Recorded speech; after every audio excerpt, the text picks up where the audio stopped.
When I was a boy in London, I used to love to visit the British Museum. And in the neighborhood of the museum, there are a number of old shops, some of them I think dating from the end of the 18th century. And on the inscription over the shop window, it said that they sold philosophical instruments. And I couldn't for the life of me make out what philosophical instruments could be, because I thought philosophers were people who simply sat thinking and wouldn't have any need for any special instruments. But when I went up to these shops, I found that what they had in the window were telescopes, slide rules, chronometers, and all sorts of what we would now call scientific instruments. Because you see, the original name for science was natural philosophy. Because a philosopher is a person who is curious about everything. He's not only curious about theoretical matters, but he's also curious about what we should now call practical matters. And I regard myself as a philosopher in exactly that sense. Because aside from being interested in changed states of consciousness, in problems of death, problems of time and space, and the practice of meditation, I'm also interested in what you would call down-to-earth things, such as food, clothing, housing, problems of ecology and population, because all this is part of natural curiosity or philosophy. Well, now today I want to begin with the subject of clothing. You see me now arrayed in what has become the standard official man's dress for the whole world. The business suit, derived from England, popularized by the Americans, adopted by the Japanese, the Indonesians, the Indians, the Persians, the Arabs. Everybody on the face of the earth is now tending to go around dressed like this, in a peculiar form of clothing which derives from military uniforms, because you will notice that it has buttons on the sleeve. Now, what do you suppose those are for? They don't fasten to anything. Originally, though, on the uniforms from which these coats are derived, there were a whole row of buttons all the way up, and they were on military uniforms or uniforms worn by servitors to prevent them from wiping their noses on their sleeves. And then it has these curious lapels, and goodness knows what purpose these serve. Sometimes people turn them up to try and protect themselves from the rain, but they're not really very effective. And then you have to wear this extraordinary shirt, which is extremely difficult to fold up if you've tried and you're not an expert laundress. And you have to strangle yourself with a necktie. Also, you have to wear pants, British trousers, which is the most devastating garment for men. Trousers are worn by Chinese women. Chinese men, in the old times, before the era of Mao Zedong, wore skirts, because trousers are a garment suitable for shapely women. They are not at all suitable for men, because they're castrated and extremely uncomfortable, especially if you want to sit on the floor. To wear a business suit and be comfortable, you invariably have to sit on a chair, because if you don't, your trousers will become baggy at the knees. And a coat, as you know, when you try to put it in a suitcase, is very difficult to fold. And the problem of a business suit coat is this, that it's made to fit the contours of the human body. It doesn't, you see, it has to be tailored so that it fits you here, and it fits you here, and it fits across your back. And all this requires a very complex process so that it will snugly fit around you like this and show up your form, which is all very well if you have a slim form and you haven't begun in later age to develop a protuberance here, as we naturally do. And then, of course, also, how about keeping these trousers suspended? I still can wear a belt, but the time is going to come when I'm going to have to wear suspenders, which is a kind of block and tackle contraption underneath here, which is another and further inconvenience. But it just does astonish me that all over the world, men are putting up with this drab, funereal uniform, looking like undertakers and ministers, when they could be much more comfortable, so that I could be just as respectable, just as proper, just as demure, and instead of this, come on like this, which is the Japanese kimono, as worn not so much in modern times as 50 years ago by all Japanese gentlemen. Now, this is one of the most extraordinary garments ever made. To begin with, it's completely comfortable. You feel absolutely relaxed underneath it. Nothing is restricting you anywhere. And it has these tremendously capacious sleeves, which are immense pockets into which you can put anything you want. I mean, you can put your wallet in there, and pipe and tobacco and cigarettes and money, anything you want. And you also can put things in here. And then it's quite proper for you to carry a fan. And when the weather's too hot, you can just cool yourself off. And this outward garment here is a coat for cooler weather, or for rather proper occasions when you should be wearing it. It's called the haori. You can take the haori off and just wear what's underneath, and you see more or less the same thing as before, with the big sleeves and the enormous pockets. And I want you to notice a peculiar thing about a kimono, and we can show it from the haori, and that is that it's entirely cut from rectangular pieces of cloth. You see? The cloth has not been shaped to fit the human body. Cloth is naturally rectangular because of its being woven material with a perpendicular warp and a horizontal woof. And so cloth, of its own accord, comes out in rectangles. Now, in designing this form of clothes, we do not alter the rectangular nature of the cloth. We do not attempt to shape it in any other way so as to force it to fit the curves of the human body.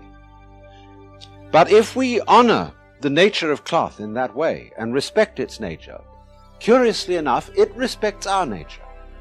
Because if you hang rectangular cloth upon you, it falls in folds which give you a kind of natural dignity. When you shape the cloth to you, you begin to look more and more like a monkey. But when you allow the cloth to hang upon you and follow its own nature, you look more and more like a prince. So this is the essential principle of Japanese clothing. Now, the Japanese, as I said, have been abandoning this clothing, and I asked one of them why. Well, the first thing he said is, it's impossible to run for a bus in a kimono. And that's perfectly true. You cannot run in this garment. You have to walk at a dignified pace. And I think that's very good for us. I don't think any self-respecting person should ever run for a bus. That we need, above all things, to slow down and get ourselves to amble through life instead of to rush through it. And therefore I consider that this garment, commonly worn by men, would have an enormously beneficent effect on American civilization. We should be much more comfortable, much more at ease, much more dignified.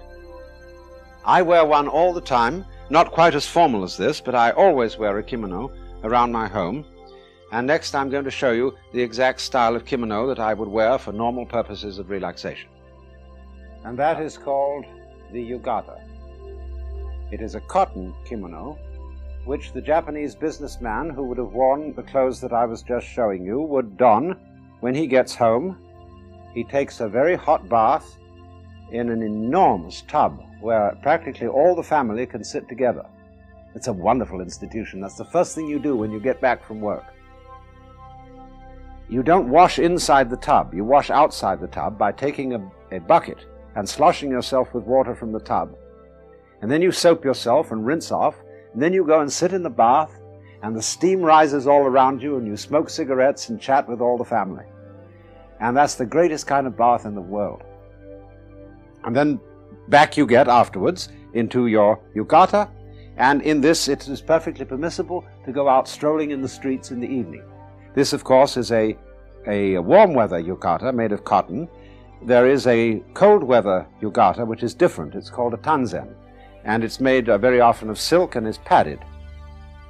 But this light garment has exactly the same principles as the other kimono I showed you, because it has still the same big pocket sleeves and still the possibility of sticking things inside here. Now then, also, you can wear it too with the same sash that you wear with the kimono. This is called an obi. There are men's obi, which are made with tie-dye ornamentations on the end, and women's obi, which are much more stiff and made of very, very heavy silk, and they're not nearly as comfortable to wear. But again, you see, this is an absolutely perfectly relaxed dress for men. And I myself, since I'm a writer and do most of my work at home, I wear one of these almost all of the time, because it is not constricting and because of the extreme convenience of its pockets. And if I stand up, I show you how the sash fastens and a sort of elegant bow at the back. And you may think that that, along with the absence of pants, is a little bit effeminate. But you know, men, especially in America, and I will say this also to men in England, are terribly uptight about coming on in a way that they're supposed to be feminine. They say, skirts are for women, sissy stuff. But you know, if you're biologically male, you don't need to prove that you are. It's so strange to me how an enormous number of men don't seem to be able to realize that they're men, unless they can in some way or through some sort of medium go vroom and come on with tremendous energy, very strong. See, that shows I'm a man. But if you're a real man, you don't need to show that at all. All you need to do to find out whether you're a real man is ask a woman. Cut. Now here's something else altogether. This is the ancient Greek chlamys. C-H-L-A-M-Y-S. A long linen garment that has come down to us in modern times through the Roman Catholic Church in the form of what is called an alb, which a priest wears at Mass. Only he puts it on over his ordinary suit, or he takes off the coat, and he puts on a long, heavy black garment called a cassock, which is a kind of a wretched thing. And then he puts this extra suit of clothes over it. But any sensible priest in celebrating Mass would take off all his clothes underneath and simply wear his underpants and his chlamys, which is his alb. And then this thing here is a hood, which you can pull up over your head. And I won't do it now, it's a bit of a nuisance, but it just sort of makes a comfortable thing around the neck, catches the sweat. It's called an amice, amictia in Latin. But this is what men in our Western world commonly wore back in about, I should say, 400 BC and onwards in Greece. They wore the toga in Rome, which was a somewhat more inconvenient garment because you had to throw it over you, and all those things were always dropping down and falling off. But this is extremely comfortable and very convenient. Now, along with the amice, a priest of the Catholic, along with the alb, or the chlamys, a priest of the Catholic Church, when celebrating Mass, will wear over this a garment called a chasuble in English, casula in Latin. And the word casula means a little house, or in other words, a tent. That is to say, a poncho, a garment which you could tie to a pole, spread it out, put stones on it, and rest under it during the night and keep the rain off you. So it's a casula, a little house. But now you can make a poncho by taking simply a perfectly square piece of cloth. All you have to do is hem it. You don't have to fit it in any way, and cut a slit in it like that. You see? And then you have a casula, a little tent, and I can get into it like that. And we pull this outside.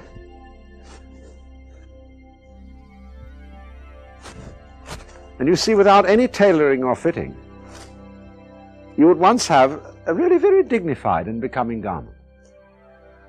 And these things are of enormous use. You can wear them with anything. They keep you beautifully warm, especially if you make them out of some heavy material. This one happens to be made out of camel's hair. And actually, once when I wore this, I was stopped in a bar by an Irishman who said, "Where have I seen that before?" Well, I said you saw a priest wearing it at Mass, which he thought was very funny. But this is the essential poncho. And it gives, again, great freedom of movement. Your hands are free, and it's very warm, and you can wear it over such loose-fitting clothes as these and be extremely comfortable, not castrated, and at your ease. So now, of all the outlandish garments which I've shown you, the most outlandish is the Philippine sarong.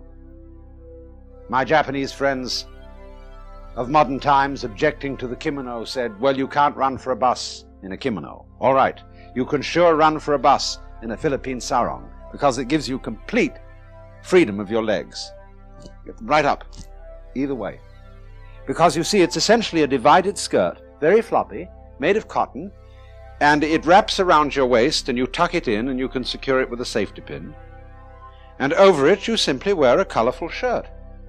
I don't know whether this matches very good, but at any rate, one just sees how many different jazzy things you can put together. But this, the sarong with variations, is worn all over South Asia.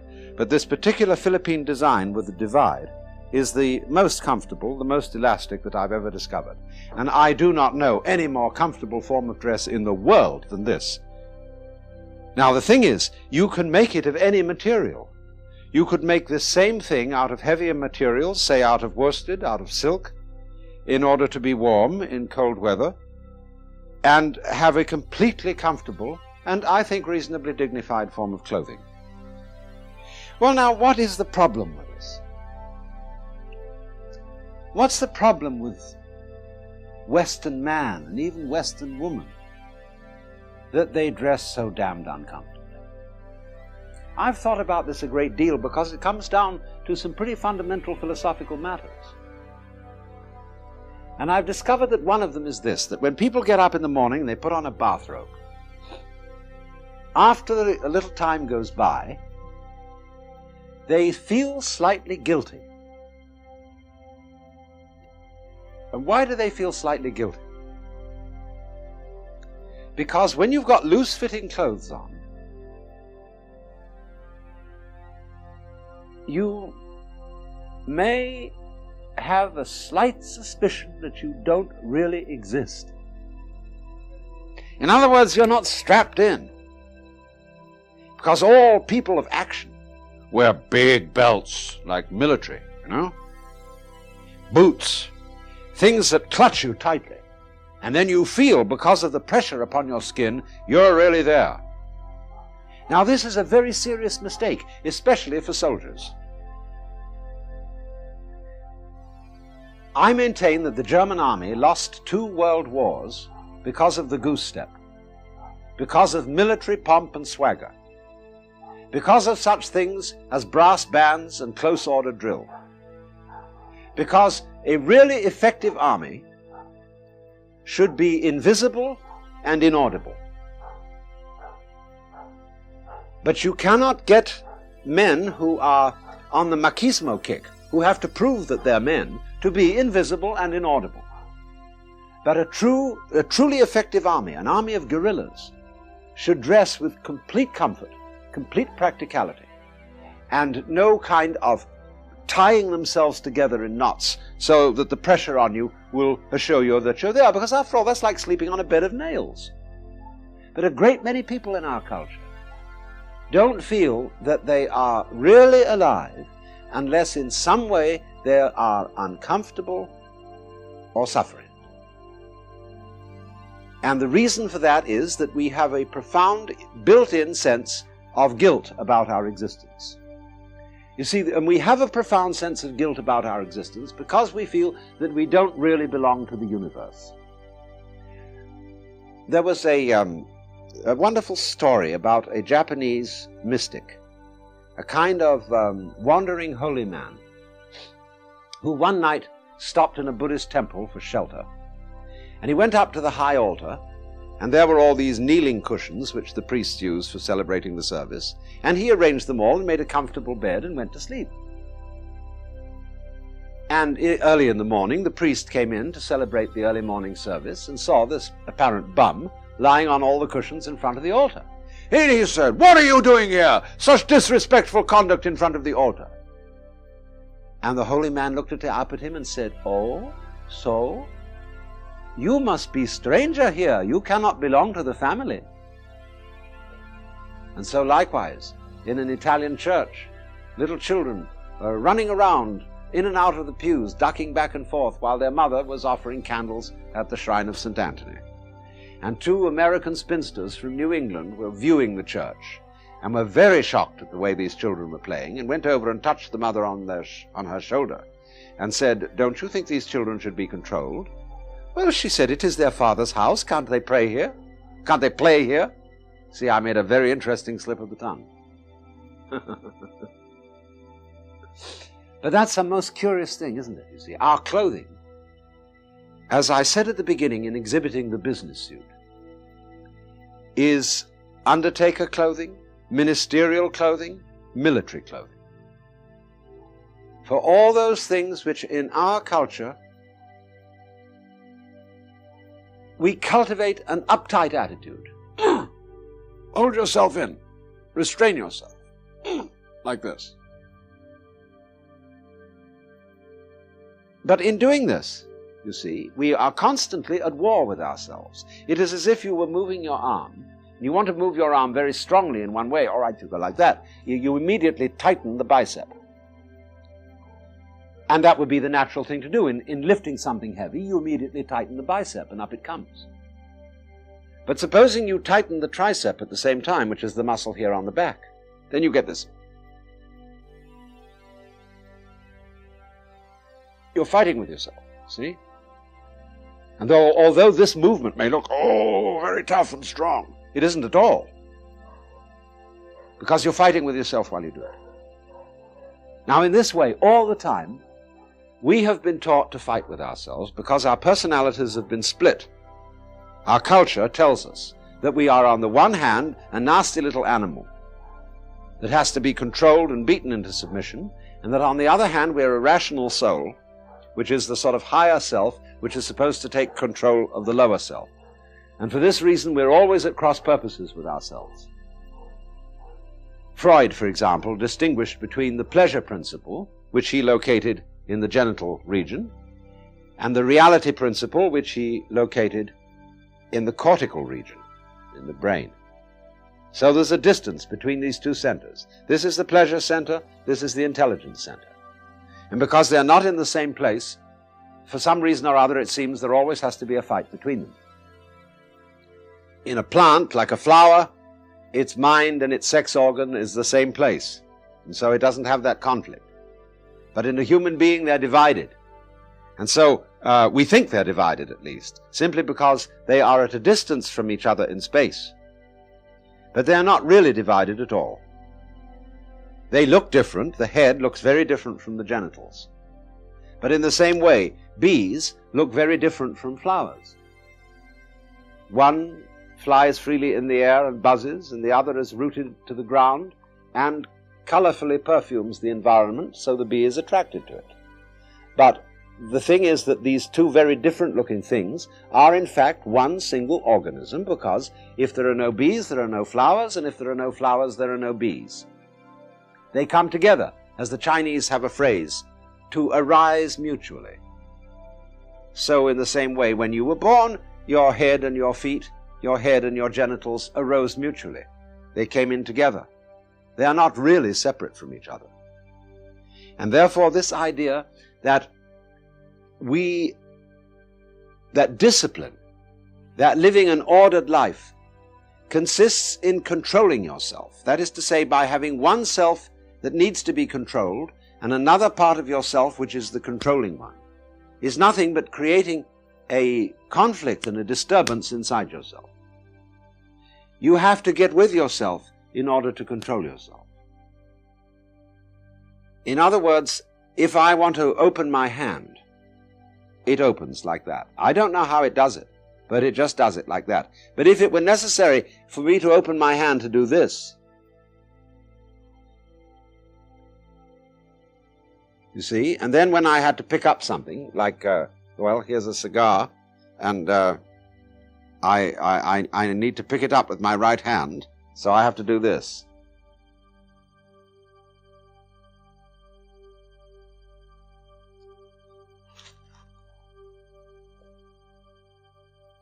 I mean, wouldn't that be absurd? But that's what we are doing all the time when we divide ourselves into two parts, the spiritual and the material, the angelic and rational, and the animal or irrational. And so constantly we're holding clubs over ourselves, and that is one of the reasons, therefore, why when you get up in the morning and you put on your bathrobe and you feel at ease, that after a while you begin to feel guilty. Because you feel you should be, as we say, dressed and in your right mind, so that you can go out and be a person of action. You can go to the office and feel that there it is.